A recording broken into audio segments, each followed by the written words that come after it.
అరే సూర్య అన్న చూస్తున్నావా పాకిస్తాన్ బ్యాచ్ ఎట్లా షో చేస్తున్నారో? చూస్తున్నా, అన్ని గమనిస్తున్నా తమ్ముడు. నువ్వేదో సన్నబడినట్టున్నావు అందరూ అంటున్నారే, నిజమేనా తమ్ముడు?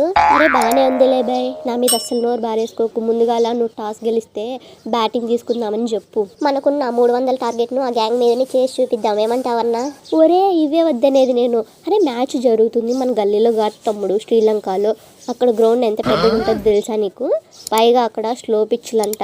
మనం ఇట్లా 300 బదులు 150కే దుకాణం సర్దేయాల్సి వస్తుంది. అవును, కరెక్ట్ చెప్పినావన్నా. అందులోనూ మ్యాచ్ టైంకి వాన్ పడే ఛాన్స్ ఉందంటున్నారు.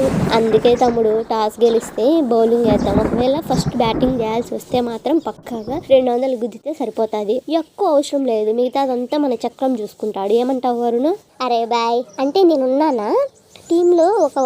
ఒక్కగానొక ఖతర్నాక్. ఈ T20లో ఎక్కువ వికెట్లు పీకేది నేను. 200 కాదు 130 కొట్టినా గెలిపించేంత శక్తి నాకుంది కదా బాయ్. మీరు నన్నే మర్చిపోతున్నారు ఏందే?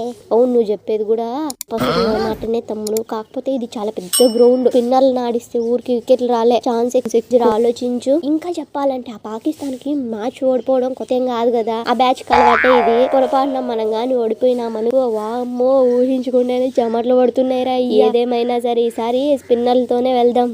అవును, ఈ కుల్దీప్ యాదవ్ ఎక్కడున్నాడు? ఎక్కడ కనిపిస్తలేడు? అయ్యా ఇక్కడే ఉన్న సూర్య అన్న సైగ కోసం చూస్తున్నా. ఈ ప్రేమదాస్ స్టేడియంలో మనకెంత గెలిచే అవకాశం ఉందో వాని గ్యాంగ్ కూడా గంతే ఉంది. ఇక్కడ యువరాజ్ స్కోరు, హైయెస్ట్ స్కోరు మనకి ఎట్లా ఉన్నాయో వానికి గట్లనే ఉన్నాయి.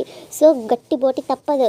అర్థమైందిలే అన్నట్టు మ్యాచ్కి 60% వాన పడే ఛాన్స్ ఉందంట, నిజమేనా? ఆ వాన ఎంత పడినా గ్రౌండ్ చేస్తారు తమ్ముడు, మ్యాచ్ పక్కా జరుగుతుంది. కాకపోతే పిచ్ ఇంకా కొంచెం స్లో అయిపోతుంది గంతే. మొత్తం స్పిన్నర్లే రాజ్యము. ఎస్, మనకు కావాల్సింది కూడా గదే అన్న.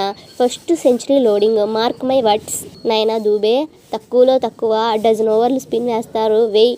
కానీ అంతలోపే దంచాలంటే ఈ గ్రౌండ్ ఏం చిన్నసారి గ్రౌండ్ కాదు. కొలంబో చూడు, చెమటోడ్చి కొట్టాలి, మర్చిపోకు తమ్ముడు.